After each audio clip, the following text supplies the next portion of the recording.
This is going to be a video tutorial on how to disable graphics acceleration in the Arc web browser. I will be using a desktop PC for this. Let me jump over to my browser here. I have the Arc web browser opened up now. To disable graphics acceleration used to be called hardware acceleration. It's still the same function, they just changed the name to graphics. First thing you want to do is open up settings. I'm going to go off to the upper left hand corner, up to the little Arc logo. I'm going to click on that. Then I'm going to go down to where it says settings, and I'm going to click on settings.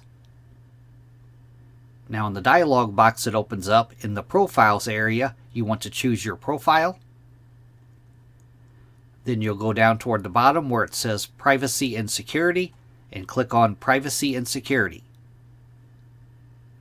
Now on this page that opens up, the pane off to the left hand side, you want to click on System. Then on the center pane, the second thing down, use graphics acceleration when available.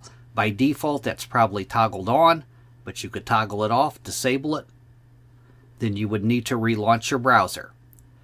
That is how to disable graphics acceleration in the Arc web browser. Thanks for watching.